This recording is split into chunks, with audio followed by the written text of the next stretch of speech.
Welcome to Elk Camp 21, November 12th. 84. We're back in here.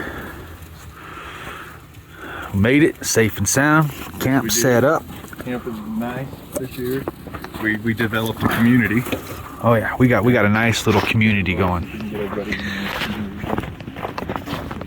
If you look right here, right across the street from us, right in the same little parking lot, we got these guys. They were nice enough to come up and introduce themselves at least. Yeah, at least they asked. They were like, "Do you mind if we camp here?" Oh, that is a whole beer.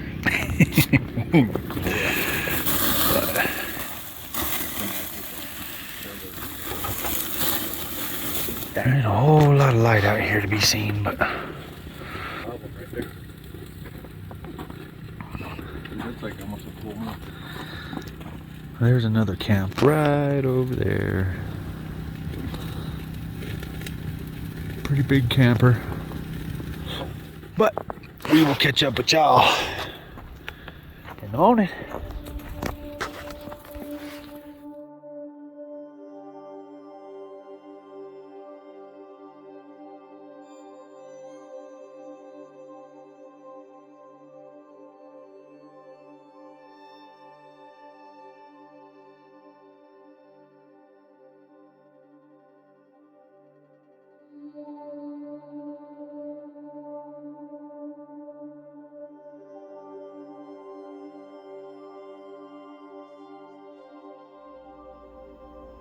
This journey started with us going and glassing our usual spot, looking up on the hillsides, searching for elk where we had seen them before in the previous years. We didn't see a whole heck of a lot. We ended up riding the trails again, trying to get reacquainted with the area. It was abnormally warm this year, but there was still a little bit of snow on the ground down at the bottom. We started by hitting the top sides of the mountains where it was still a little bit cooler. There was still about 8 or 9 inches of snow or so up on the top, so we figured most of the animals were going to be up in the cooler areas. We come across some very large tracks in the snow. It was a little bit snowed in. They had been maybe a day or so old. So we came up with a plan. We were going to follow into these tracks. We looked on Onyx to see kind of in the direction of where these tracks were going. So we came up with a plan to go into this saddle where it looked like the tracks were headed. After about a mile or so chasing these tracks and headed towards the saddle we had planned, we came right across some human tracks that were going pretty much in the same exact direction that we were headed. So we backed out. We decided to go and check some harder to reach areas since the snow wasn't as deep as it usually is this time of year.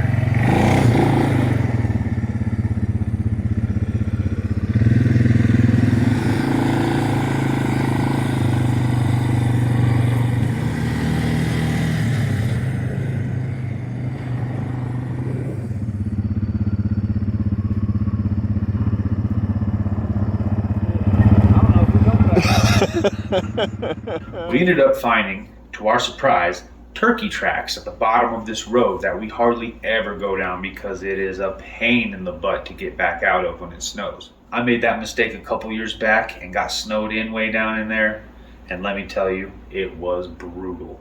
So we are very, very wary about this area and when we go down and when we don't, because getting back out of that area is really, really tough. We didn't see a whole lot as far as deer or elk sign. It was just about dark, so we decided to go and glass a big park that we had both decided looked like a pretty good area.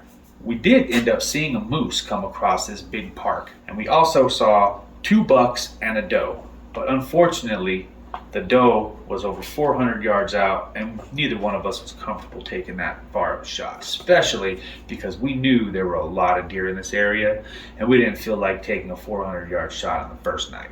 We ended up staying in that park until dark, watching the moose and the deer walk across. Never did get a shot at the doe. As darkness faded, we decided to pack it up and headed back to camp. Later that night is when Scott arrived.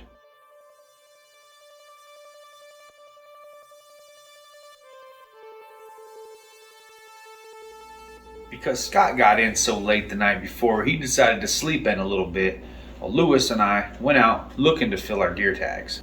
Usually it's not that hard, but this abnormally warm year, just seemed to be a little bit tougher. We just weren't seeing the deer that we usually see, and those that we were seeing, they were kind of far off, and it was just a little bit harder than usual.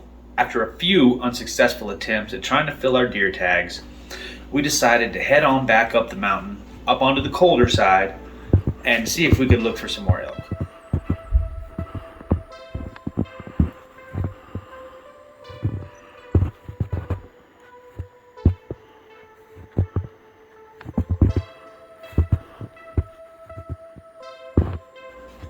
We finally got back on some very large tracks in the snow on top of the mountain, so we tracked them down, and we ended up seeing a large rub and just all kinds of sign over this whole field, and it was just loaded. Just the amount of sign there, we just could not pass it up. So it was probably about 3:30. We decided to set up in this field and just wait for the darkness to fade, so that's what we did.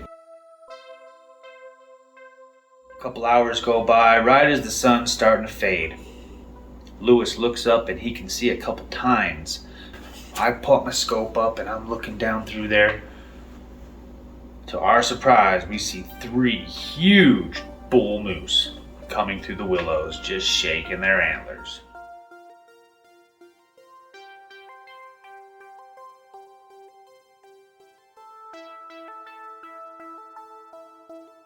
Never seeing such huge moose in the wild before. We just sat there enjoying the view, looking at them through the binoculars until we were out of light.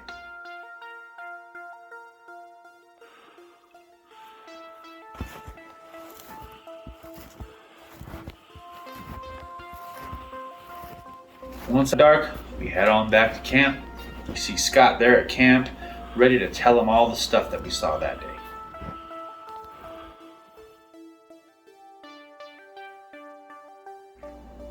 Day 3 starts off with all 3 of us getting up early in the morning, and we set out to go and set up in this deer field where we can hunt deer and try and get those deer tags out of the way, and also glass where we think the elk are going to eventually be.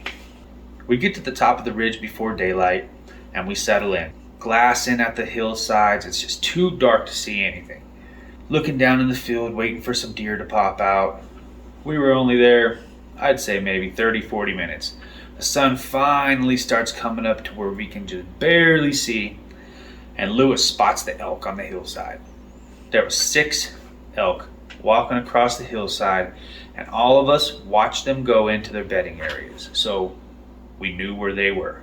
So we all got our stuff together, came up with a plan to get back up there and wait where we had anticipated that they were coming out that day. We got up to the top of the mountain about 3:30 and set up overlooking the area where these elk went into bed. We sat there until dark. The elk never showed back up. We did see another hunter up there, and he kind of walked into the area where those elk were bedded. He might have bumped them out. Maybe they went back and around the other way, down the mountain, up the mountain. Either way, they got around us, and the elk won that round. So as darkness fades, we take the couple-mile hike back out to the trailhead, get on the 4-wheelers, and head back to camp.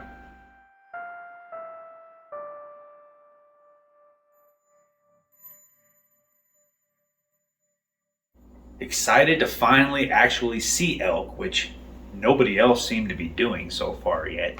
We go back to Glass in the morning where we saw the elk the day before, hoping that we would see them going to a different bedding area or on the mountaintop somewhere. Unfortunately, there's no elk. We go and check a couple more spots, hike into a couple hidden meadows that we know about, and we don't see a thing. No sign of elk anywhere. Scott decides that he's going to go up to the saddle that me and Lewis were going to hike to previously, that the other guys beat us into. So Scott takes off with his van and heads up the mountain to go hike into the saddle for the day.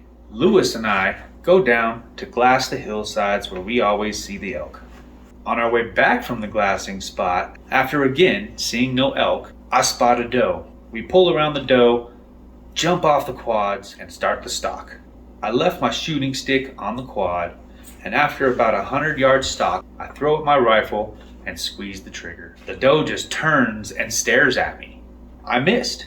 I couldn't believe it. It was a 75-yard shot. I glance over and I see Lewis readying his aim. Lewis takes the shot and the deer goes down.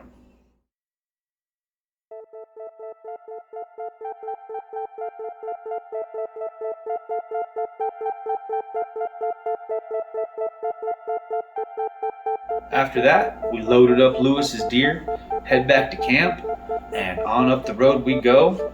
Cleaned the deer out, got it gutted, and we waited for Scott to come back down the mountain, which he never did.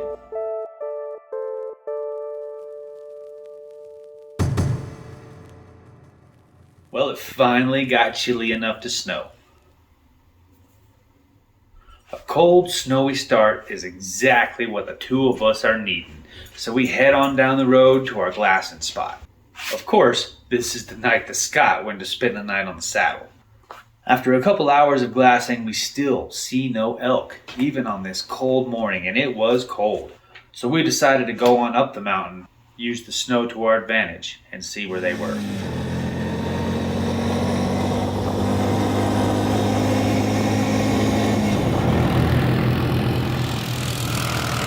We started heading back up the mountain when I spotted another doe. I quickly gear up, remembering my shooting stick this time, and we start the pursuit. I'm finally able to get close enough to the doe. I pull out the rangefinder, 103 yard shot. I squeeze the trigger and I see the doe go running up the hill and out of sight. After about 30 minutes, up the steep incline I go after her. So D just shot his deer. The deer is actually laying, get my fingers so to focus, up right in here. I used a big pine tree as a landmark. Once I got up to the pine tree, I quickly found some blood on the ground and started tracking her down.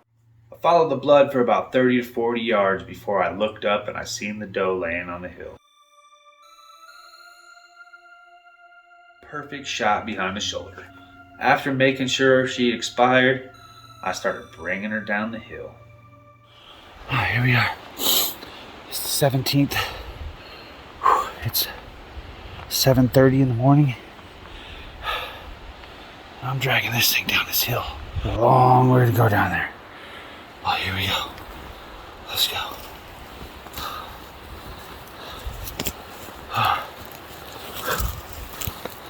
Try not to fall.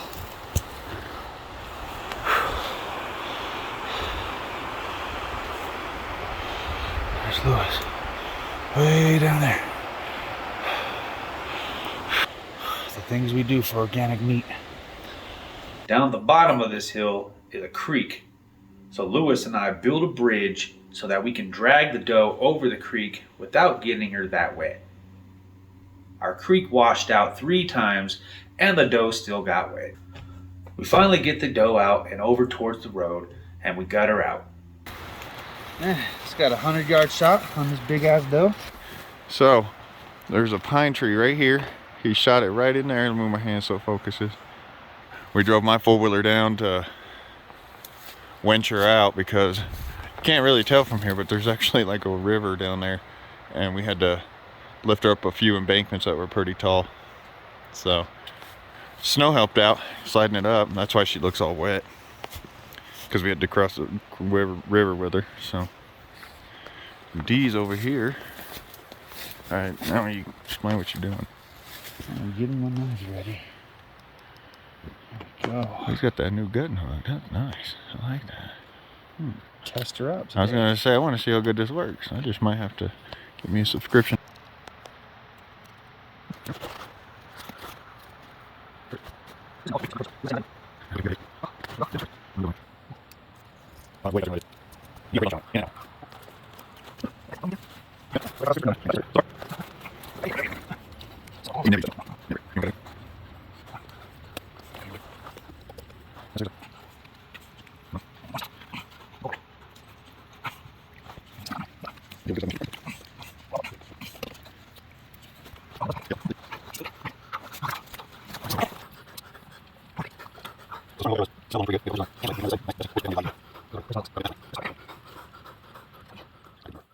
That was a hard shot.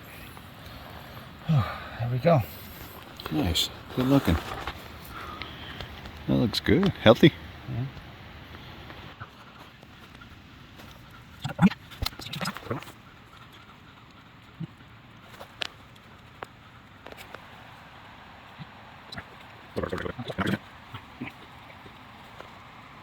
And it's out. There's a clean butthole. That's how we do it. Colorado style. Grocery shopping. All right, now we're getting ready to load her up. Whew, it's a lot of work.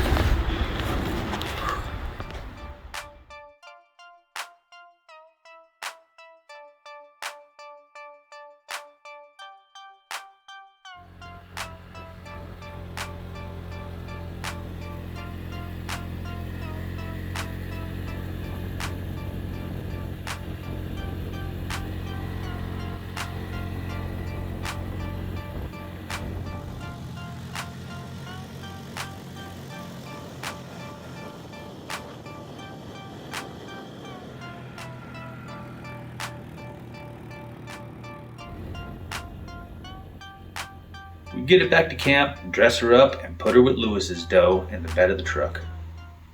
We usually would hang these deer, but unfortunately, where we usually camp was closed off, and we were camping in a parking lot. So there wasn't much areas to hang these deer, and even if we did, a lot of those hikers would have probably been pretty offended by it. So we opted to just put them in the bed of the truck, covered them with some tarps. At camp, while getting our does all prepared and ready, we see the van coming down the mountain. Here comes Scott. Scott comes down with an incredible story of him having to spend the night on the mountain after getting snowed in. He didn't even make it to the saddle, and then had a heck of a time getting his van down the mountain, sliding in the snow. I had to get a little bit of help getting down the mountain in that two-wheel drive van. After that, we all had a good couple of laughs, tell a couple more stories, and Scott has to head off back to work. Now it's back to just the two of us. We head up to sit on another park. We glass it until dark and don't see anything. On the way back to camp, we see some very large tracks crossing the road. I mark these tracks on my Onyx and off to camp we go. Now at least we have a spot to start in the morning.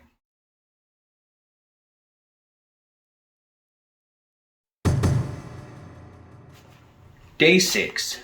I wake up feeling a little under the weather. Lewis, loaded with the GPS coordinates from the night before of where we saw those big tracks, headed up the mountain without me. About an hour or so later, I finally slowly get up, start gathering my stuff, and head out to start the four-wheeler. As I'm out there trying to get my four-wheeler started, I see a fox just come trotting right up to camp. Oh, hi, little guy. What's up, buddy? What's up?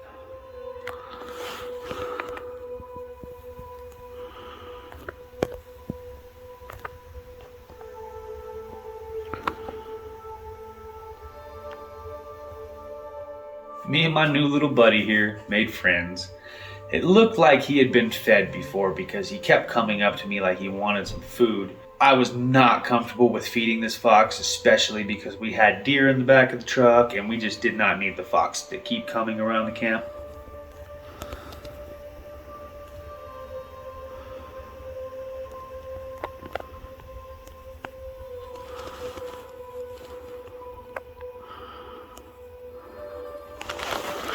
Hi, buddy.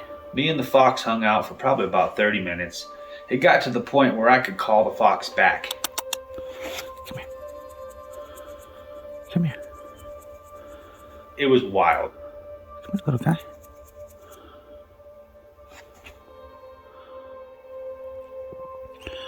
Psst, psst.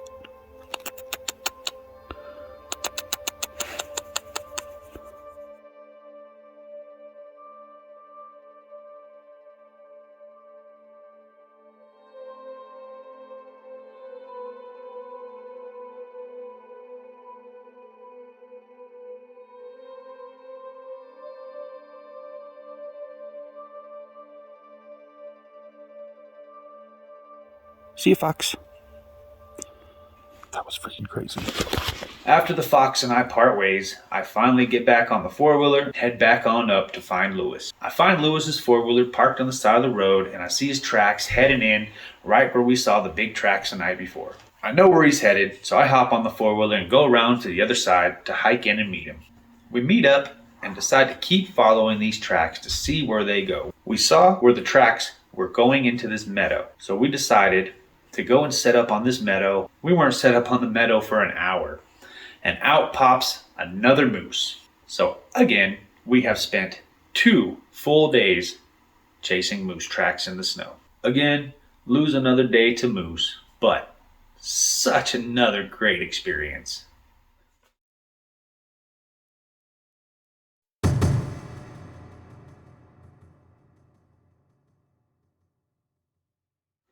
We start off glassing our usual areas because I told Lewis that the next time we see elk, it's going to be on that hillside. Once again, we don't see any elk. We decided to go a little bit higher, up to about 11,000 feet, and check up there, since it's been so warm this year. Again, no elk sign, but we did see some sign of grouse. After striking out so much on elk, we decided to run back to camp, loaded up our shotguns and our rifles on the four-wheelers, headed back up the mountain to go hunt some grouse. We grouse hunt for a couple hours. Lewis actually gets to shoot 2 of them. I didn't see any. It started to get to about 3:30. Last shooting light is approximately 5:20, so we only got 2 more hours left in season. We decided to go and glass a big park for the rest of the season. We get to the trailhead, stash our shotguns in the bushes, and off we go to our glassing spot.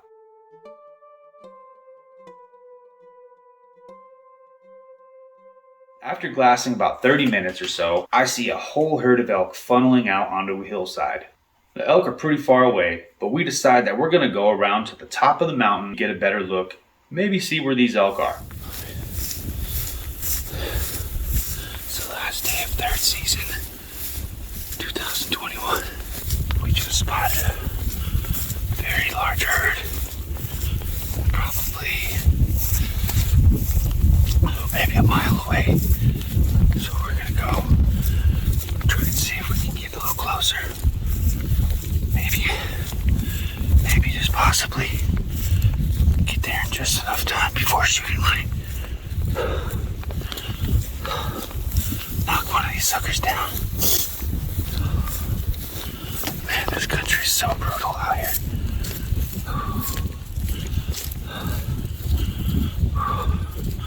We've been hiking like this all week. Let me turn this around, give you a little view where we're going.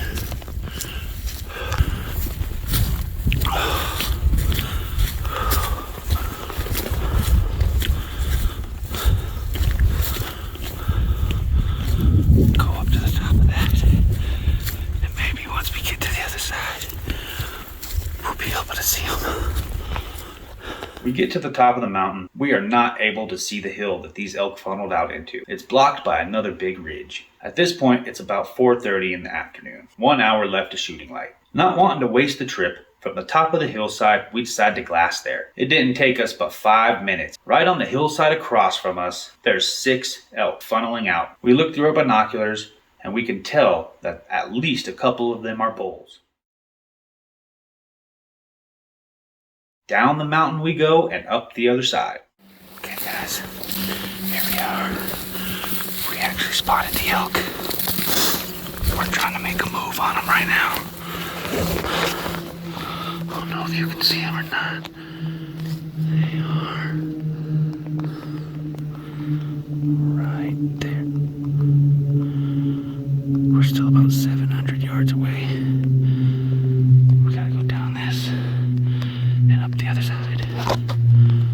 Hopefully, get the bull out of this. The elk are funneling down into a bowl, so we decided that we wanted to get up on the hillside to where we could look down in the bowl. We miscalculated slightly and ended up in the bottom of the bowl, while the elk were starting to funnel into the bowl. We scrambled on the other side of the ridge and back up the ridge about another 50 yards so we could get a better view into the bowl. 50 yards up the ridge, we look down in the bowl and Lewis sees a legal shooter. After previously missing on that doe a couple days before, we decided that we were both going to shoot at this elk to eliminate the possibility of it getting away. You know, kind of like one of those 1, 2, 3 shoot kind of things. We both throw up our guns and get centered on the elk. The elk is facing me, feeding. I can see the back of his neck and that whole spine. I've got a good shot. Oh, give me a second. I'm not on it yet, he said. If he turns and gives me a broadside shot, I'm going to have to take it. No sooner than I said that, the bull looked up at me, turned his head, and gave me a perfect 73-yard broadside shot. I squeezed the trigger. We waited a few minutes and then down into the bowl I went, with Lewis staying up top to help guide me in. Not seeing any blood. Back to the right, Lewis said. I started moving up. Lewis instantly started coming down into the bowl, saying, I can see him. Lewis on a beeline. I started going over to where he was. He said, he's sitting right here. You're joking. No, he's right here, Lewis said. As I slowly started to walk up, I could see antlers poking up from behind a down log. I walked up on my first bull. Guys, we've been chasing these elk up some mountains. But guess what? Got it done! Oh my god! Holy shit! Holy shit, we got an elk! Holy... We got an elk! Oh yes! Oh Jesus! Look at this motherfucker right here! God damn! Would you look at this? Oh my god! Look at the size of this thing!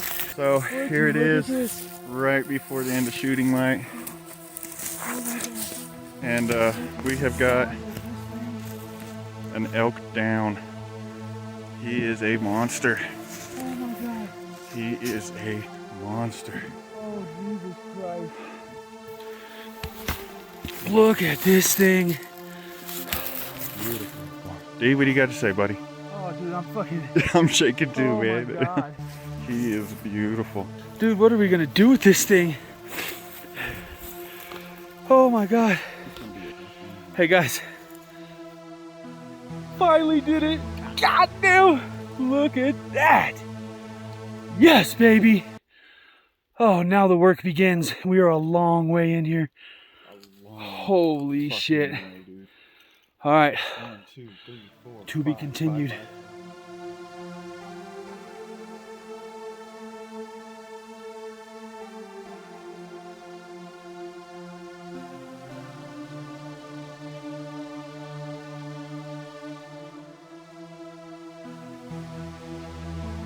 We gutted the elk, got the skin off, and started up the hill with our first load on the 3-mile pack out, which was brutal. We finally made it back to camp at about 10:30 that night with the first load. And off to town we went to call in reinforcements. We get a hold of Scott and he agrees to come back up to help us. The next morning, Scott arrives in camp and we get prepared to head back up and get the rest of this elk out. While we're getting our stuff together, 2 more hunters come down the road as they were leaving the unit. We flagged them down and asked them for help. These 2 good old Kentucky boys agreed to come up and help us pack this elk out. Thank goodness. We're here on the top of the creek. Yep, this is the bowl where they're at. Scott came back up to help us pack out this bowl. We got a couple of Kentucky boys that were actually headed out and decided they'd come give us a hand. Thank goodness, so there's 5 of us. Last night they all came out right in here, walked their way down right down through here. Dee and I came in, well, from way up here, come all the way down through the creek, come back up, about right here, managed to get our bodies over to about right here. Bull come running down here, and right in here is where he's at. But this country is beautiful. It's brutal and beautiful. We got heavy clouds. There was snowing just a few minutes ago. Beautiful. Yeah. Beautiful. There you go. Now we're getting ready to go down and pack it out.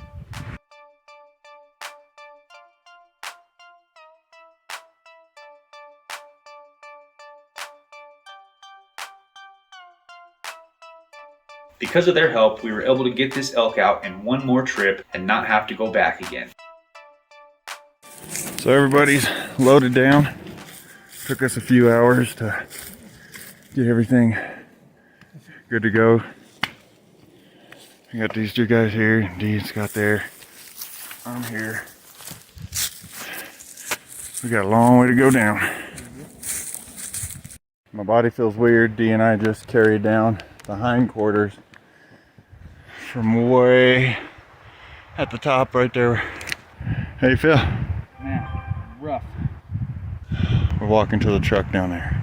This season is definitely one that I will never forget. With the 3-mile pack out that night and a 1.5 mile pack out straight downhill, the next day. And it took everything that we had. My first elk, the friends we made, the fox friends that I made. It is definitely one for the record book and one that will stay with us forever. Thanks for watching Mountain Hunting Outdoors, guys. We'll see you on the next video.